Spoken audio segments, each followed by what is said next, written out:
Hello, ladies, and welcome back to Motherhood Moments with Denisha. I'm so excited today because we're talking about how to identify your child's love language. Now, I read this book, maybe you've read it too, years ago, called The 5 Love Languages by Gary Chapman.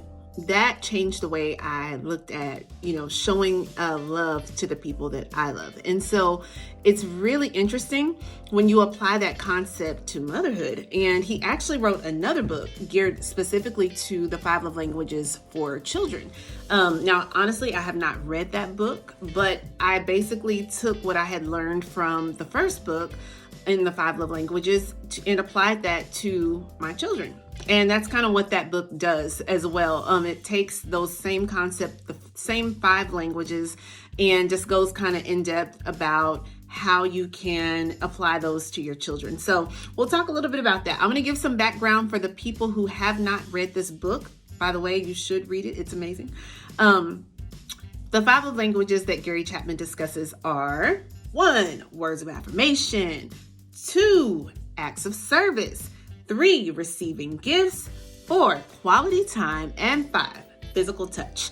So those are the 5 areas that he says most people will either feel loved or actually express love in either of those ways. And so what is love? That is the thing. I had to think about it because at first I thought, how can you put love into 5 categories when the Bible has already told us what love means or what it is to love, right? But how many of us can take what the Bible says and then communicate all of that? And I'll basically tell you what it says. It says that in 1 Corinthians 13, starting at verse 4 through verses 8, love is patient, love is kind. It does not envy, it does not boast, it is not proud. It is not rude, it is not self-seeking, it does not easily anger. It's not easily angered. It keeps no record of wrongs. Love does not delight in evil, but rejoices with the truth. It always protects, always trusts, always hopes, always perseveres. Love never fails. So I love that verse. And when you think about that and you start thinking how can I really make sure that I'm loving the way that the Bible tells me to love and doing all these things, being slow to anger, being patient, being kind. And that takes a lot of prayer.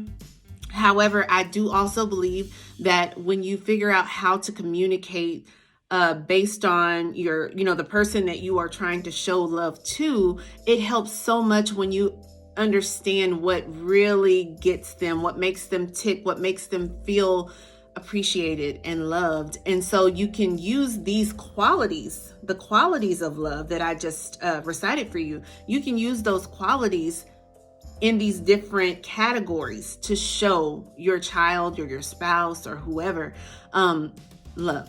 All right. So let's get into it. The first thing that you look for when you're trying to figure out how in the world am I going to reach my teenager, or how in the world am I going to show my 3-year-old or my 5-year-old that I love them, besides telling them and feeding them and all those things. So the biggest indicator is how they show you love. So if you have a child, okay, I'll start with my oldest. My oldest daughter is always telling me how much she loves me and how beautiful I am, what a great mom I am. She makes me think that I can really throw down in the kitchen, okay? Because she's always telling me, oh, mommy, you're the best cook. Oh, this food is just so good. I just love it. Everything you make is great. This is her. This is just her natural personality. She just always builds people up with her words. And so she loves to give compliments and all of those things. So I know without a doubt that is at the top of her list.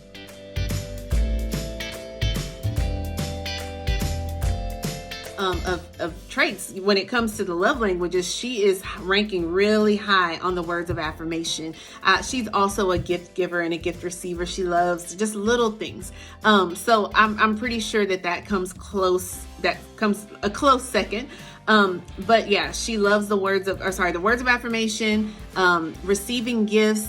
And, I think that whenever I decided to really pay this some attention and figure this out for each of my girls, I started to be more conscious of doing that for her, of communicating in her language. So, just really praising her, really giving her positive feedback and building her up, and, just telling her she looks nice and she's beautiful, and all those affirmations like I shared with you last week. I mean, it all plays into this, and showing your children love in the way that they receive love. And so the next child, my second girl, my middle child, she is always attached to me. My family will tell you, if we're on the phone, she's somewhere around my neck or cuddled up in my side or on my head. I mean, she is so affectionate. She loves physical touch. She loves to hug and cuddle. And my oldest, not so much. I mean, she can do it every now and then. She'll come and sit beside me. But my middle child, she's always there.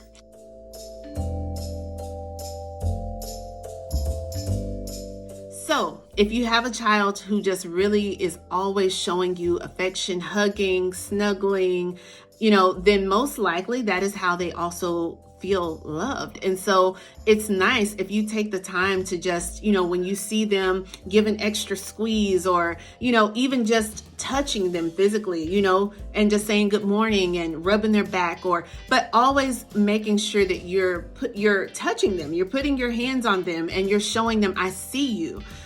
I'm here. I see you. I love you.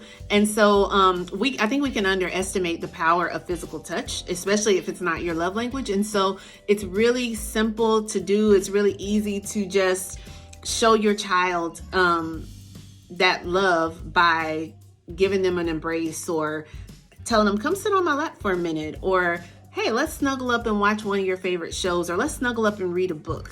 So that is how you kind of appease those physical touch children. And then my last child, my youngest, I'll be honest, she's still a bit of a mystery to me.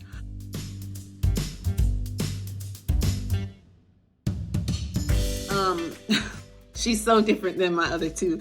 And I'm laughing. If you know her, then you know why I'm laughing. But she is I feel like part of her is words of affirmation, because she also, she notices things and she will compliment. Oh, I love your pink shirt. It's pretty. Oh, I love this. So she also throws out compliments, but I don't know. I feel like that's not quite it, but she's 3.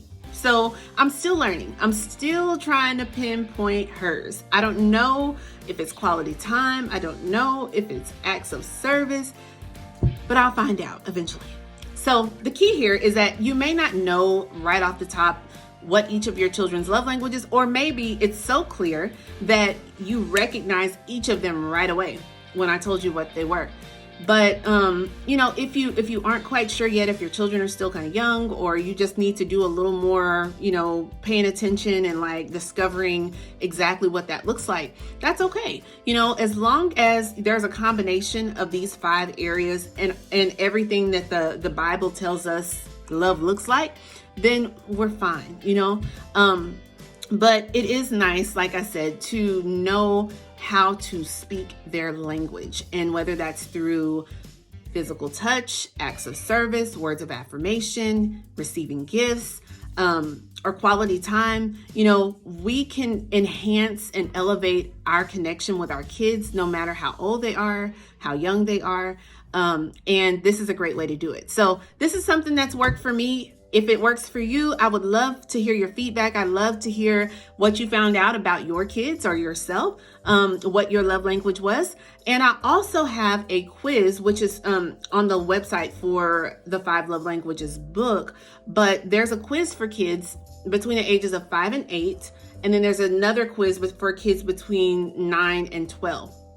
And so if you want to allow your kid to just take the quiz, it will show you exactly where they score on the scale of, these different languages. So that should be pretty interesting, right?